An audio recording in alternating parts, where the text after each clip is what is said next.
Hi, I'm Adrian Chavez from the Sierra County Sentinel, and today we'll be checking out Truth or Consequences Downtown Art Hop. First, we'll be starting off with the Rio Bravo Fine Art Gallery. Let's go check it out. The Rio Bravo is a multi-level art gallery.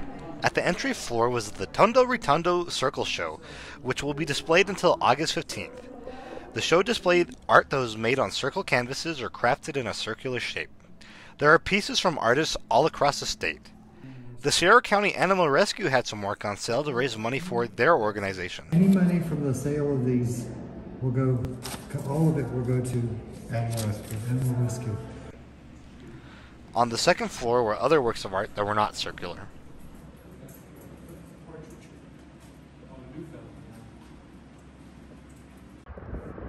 As beautiful as Rio Bravo was, it was time to make my way up the street.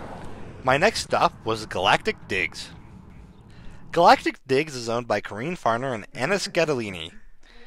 It started off as a vintage tech and appliance store in December of 2019 and became a gallery in March of 2020, 1 week before the COVID lockdown. The gallery includes pieces from local artists Don Halleck, Barbara Moore, Solomon Stone, and William Riley. Leaving Galactic Digs, I was drawn into the Giddy Up Cafe by the inviting sound of live music, performed by Rooster Blackspur, who was playing for the people experiencing Art Hop.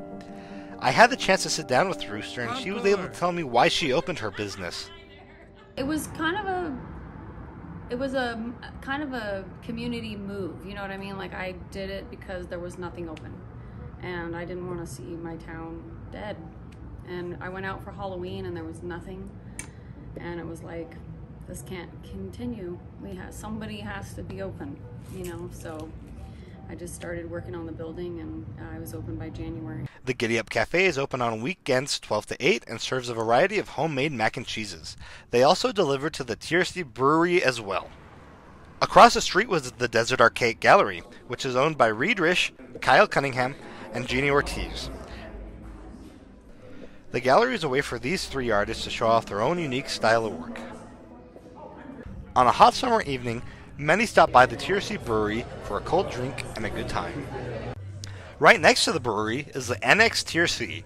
I had the chance to speak with owner Lynn Sally, who was able to tell me about her shop. So I took over the shop in the fall of 2019 and was mostly vintage and clothing and accessories at that time and items. And then during COVID, we just kind of switched gears and started supporting local makers. And so a lot of the products you see in here, I actually go and drive and pick up myself. And I've personally scouted all the products here, and so it's just really nice. There's nothing quite like it in TRC. Across the street was Vic's Broadway, New Mexico. It is owned and operated by Vic Tafoya. He crafts a lot of the art and carries art from local artists, but sells other things such as comics and jewelry. Next door was A Touch of Yesterday, which is going on its 8th birthday. The shop carries figurines large and small and makes a great place to find a gift. A couple buildings down was Zia Gallery. The gallery is owned by artists John and Duray Johannek. John paints and Duray does fiber arts. They also have pieces from other local artists. During the summer they are only open on Saturdays, but are excited to open longer in the fall with some new works of art. Morningstar Outfitters was able to draw in a crowd with live music performed by local musicians.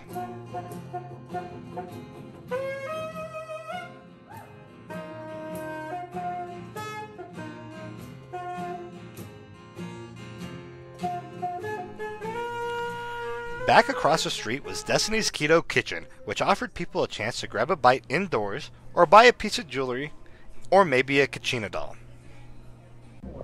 Next door was Ingos Art Cafe, which supports local artists in the community. They provided food and beverages for art hoppers and had music and karaoke. I showed up early for Ingos Art Hop Party, but decided to have a little fun.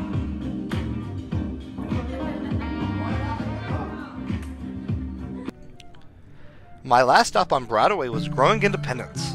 I had the chance to talk with the administrative assistant of Growing Independence, Carol Borsello, about the plans for the organization. Right now we're putting together a greenhouse project up on Corzine Street, just outside of town.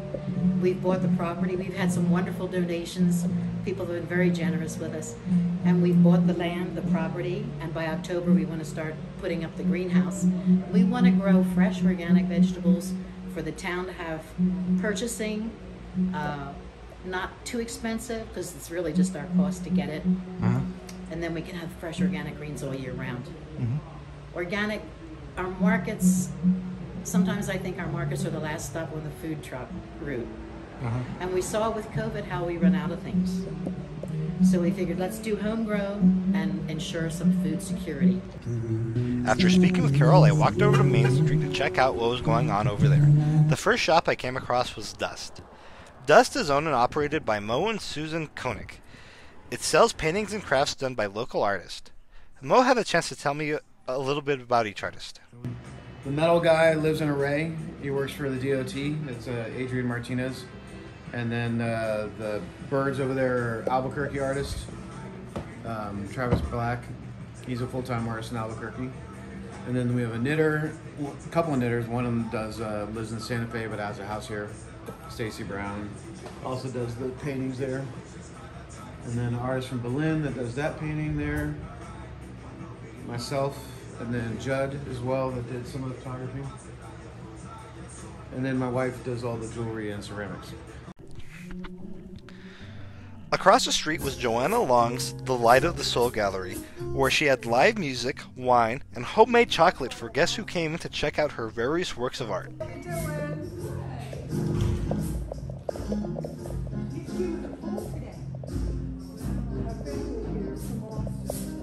Right next door was the Grapes Gallery, where there was live music and food being provided for those who came to visit. Grapes is owned by Sid Bryan, but is run by his sister Grace. The gallery has some of Grace's work, but also includes art from 34 other artists. My last stop was the Center. The Center is one of the community's newest galleries, with the Art Hop being its first official day of business. There are 3 artists displayed at the Center, and they are Rachel Hausman, Carlos Chi, and Lindsay Williams. The Center is owned and curated by Art Berger, who is excited to bring more art to the community. Sorry if I missed out on your Art Hop activities, but there was just so much for the night to offer. That's it for this month's Art Hop. Be sure to check out next month's Art Hop on July 10th. I'm Adrian Chavez from the Sierra County Sentinel, signing off.